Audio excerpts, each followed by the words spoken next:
Have you ever wished you could move through life without falling apart every time something shakes your world? To become someone who doesn't crumble under criticism, rejection, loss, or betrayal? Maybe you're exhausted from pretending you're okay, from maintaining an image of strength while deep inside there's a quiet ache you never allow anyone to see. Maybe you've spent years trying to hold everything together when, in reality, all you wanted was a moment to rest from the pressure of never breaking. But here is the truth most people avoid. The more you try to escape pain, the more it owns you. The more you numb yourself, the more powerless you become. You remain at the mercy of every hurtful word, every disappointed expectation, every silence that cuts deeper than sound. And none of this means you're weak. It only means you've been human this entire time, something many people are too afraid to admit. Carl Jung said that we are not what happens to us, but what we choose to become. And that is where real strength begins, not in suppressing your pain, but in understanding it. Becoming emotionally strong is not about becoming numb, cold, or unreachable. It's about bringing into the light what you've kept buried. True resilience isn't the absence of pain, it's clarity, the willingness to face what's inside even when it hurts. If you're listening to this, it's not a coincidence. This message is for you, the person who's tired of carrying emotional wounds that seem to reopen again and again. The one who feels like others have too much power over how you feel. The one who tries to be strong but ends up breaking in silence. I want to show you that your life doesn't have to stay this way. But for that to happen, you'll need to face some truths that most people spend their whole lives avoiding.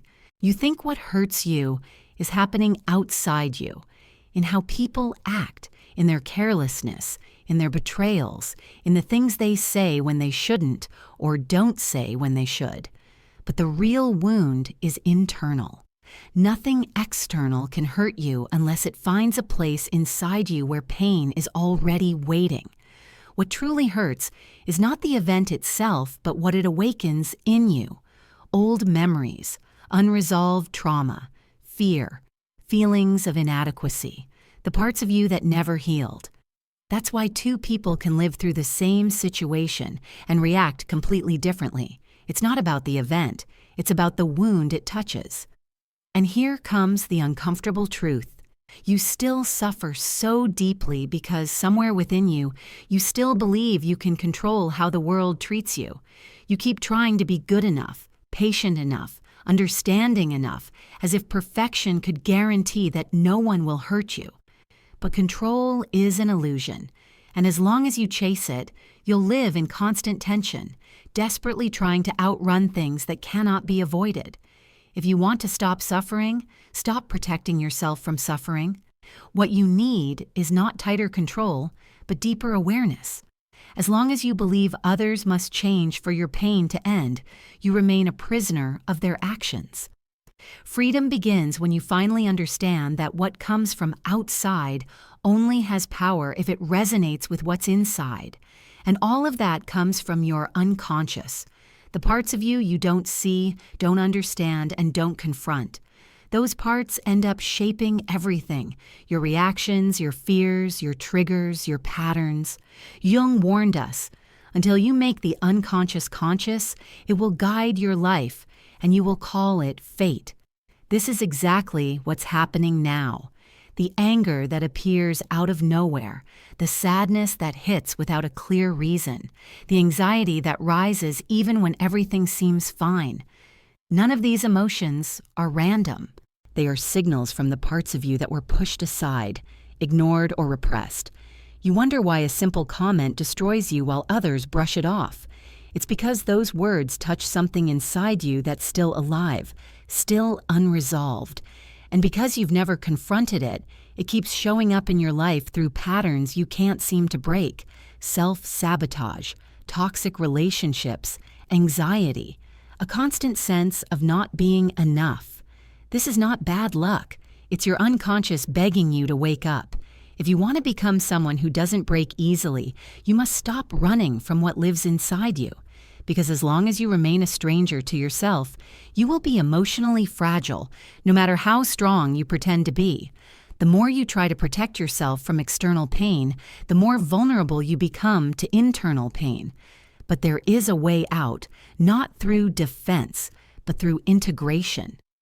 Becoming untouchable is not about resistance. It's about self-understanding. Most people believe the only way to stop getting hurt is to close themselves off. They build walls, hide behind masks, and pretend that nothing affects them. They say they don't care anymore, but inside they continue to bleed. They are not protecting themselves. They are imprisoning themselves. The problem was never the feeling itself. The problem is not knowing why you feel what you feel. And that only happens when you don't truly know yourself.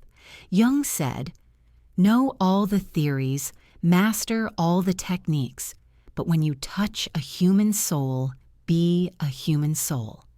That soul inside you, the part you've been hiding behind strength, behind control, behind perfection, is asking to be seen.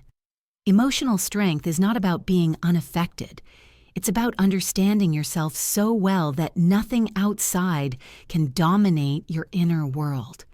You become untouchable, not by ignoring your pain, but by integrating it. When you bring your shadows into awareness, your fears, insecurities, flaws, vulnerabilities, you stop reacting blindly. You stop being controlled by your emotions. You begin to choose. Jung called this individuation, the process of becoming who you truly are, not who your past shaped you to be, not who others expect you to be, not who you pretended to be to survive, but the real you. Individuation is not about perfection, it's about wholeness. You don't need to become better. You need to become real. The more you run from pain, the more it pursues you. The more you avoid feeling, the more fragile you become. But when you face your wounds, when you allow yourself to see the truth of who you are, including what you consider shameful, weak, or broken, nothing outside has the power to dismantle you anymore. This path requires courage. It requires dropping the masks you spent a lifetime creating. It requires letting go of beliefs that no longer serve you, cutting ties with what drains you, allowing old versions of yourself to die. And yes, this process hurts. Growth hurts. Change hurts. But it is in this exact pain that transformation begins. Jung saw suffering not as an enemy, but as a messenger. Depression, anxiety, emotional pain. These are not punishments. They are signals. They are parts of you that have been trying to get your attention for years. He once said that depression is like a woman in black. Don't send her away. Invite her in and listen. But most people don't listen. They distract themselves. They numb themselves. They drown the message instead of decoding it. But suffering is not meant to destroy you. It's meant to break the shell of who you are not, so the real you can emerge. Pain strips away illusions. It forces you to confront yourself without the masks, without the performances, without the image you've been protecting. And in that raw, exposed place, transformation begins. This is the dark valley people avoid their whole lives. They return to distractions, to old patterns, to old identities. But you didn't stop. If you're still listening, it's because something in you knows it's time to cross the valley. And the moment you choose awareness over avoidance, the moment you choose truth over comfort, the moment you stop running from yourself, you become stronger than anything that has ever hurt you. Individuation requires the death of your persona, the false identity you built to survive. It means tearing away the roles, expectations, and masks you've worn for years. It means letting your unconscious rise to the surface so you can finally see what has been shaping your life from the shadows.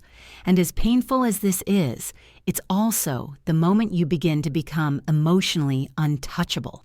Not because nothing affects you, but because you no longer collapse under what affects you. You've walked through the fire. You've faced your shame, your fears, your anger, your loneliness.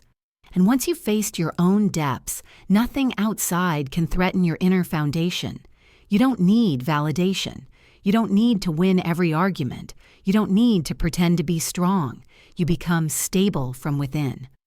True emotional armor is not a wall, it's a center, a grounded, conscious core that remains steady in the face of storms. You may feel pain, but it doesn't consume you. You may get hurt, but you don't lose yourself. You no longer live on the surface. You inhabit your own depths. But there is a cost to this depth: solitude. Not because you will be alone, but because few people are willing to walk this path.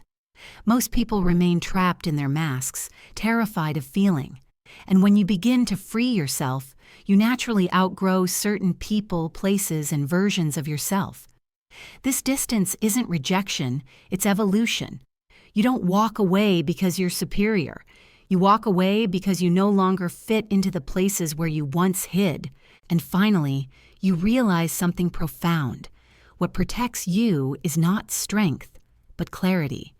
Awareness becomes your shield, because when you truly understand your triggers, your patterns, your wounds, the actions of others lose their power to destroy you. You still feel, but you no longer drown. You still suffer, but you don't break. Those who live on the surface get knocked down by every wave. Those who learn to dive find stability in the depths, and that's where you're going, toward a deeper, quieter, stronger version of yourself, a version that no longer collapses under life, but moves through it with presence and truth. If this message resonated with you, write in the comments, "I choose awareness," and keep going. Real transformation doesn't happen in one step. It begins when you refuse to stop walking. The next step is waiting for you.